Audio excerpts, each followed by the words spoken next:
So welcome back to this breeding mealworm series. If you want to see the other videos, I'll quickly put a card up here. This video is number 2, and we're going to run through how to build the farms and why I do it like this. Stay tuned.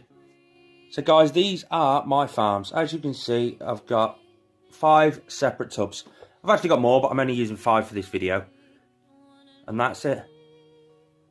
The reason I do it in separate tubs is because if you have a problem in one tub, it doesn't infect every one of them. That one there has got a problem. I'll run through that in a bit, but it's not infected any of these ones. So let's get straight into it. Let's build your farm. You've done your mealworms. They're starting to pupate, and the pupa is starting to turn into beetles. This is how you build your farm. 2 tubs. That is it. 2 tubs. So now this one, I cover it in tape just because the beetles like it dark. I do put a lid on it. It is dark. The bottom is mesh. Let me show you with this one. The bottom is mesh, and it's been hot glue gunned into the bottom. I got a Stanley knife and just cut the bottom out. Nice and easy. Super. Hot glue gunned the mesh into the bottom.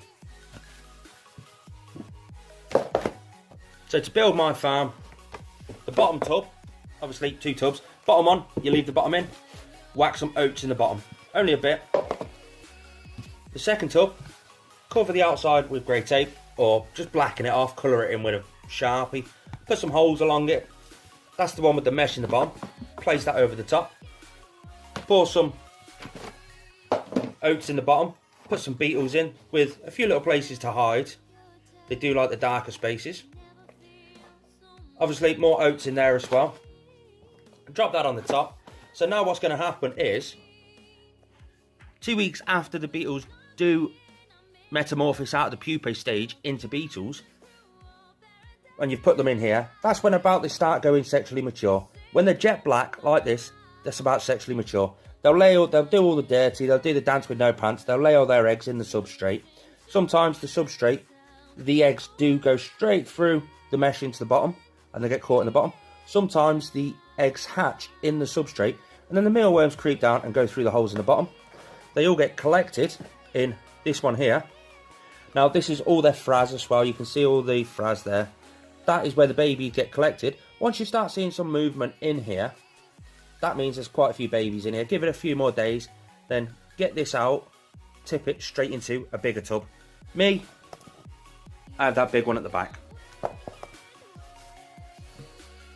Every few weeks or so, I empty this into the tub, and then in there, it's just they're all growing out. And as and when I start seeing pupa in there, I'll move them over, and the system starts again. Now me, I don't breed the mealworms for live food. I do take a few for live food, for various spiders and whatever. But the majority is, I breed for the beetles, and the beetles get sold on eBay. So I'll stick a link in the description of all these little links, but yeah. So if you just want to jump the first stage and go straight to beetles, give us a shout. But they all get collected in there. Then they get moved on into here. Now again, this is just a normal 32 litre tub. I've got a bit of a hidey spot down here.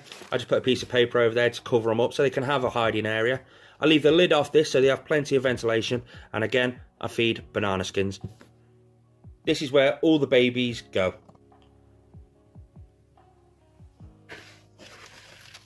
There we go.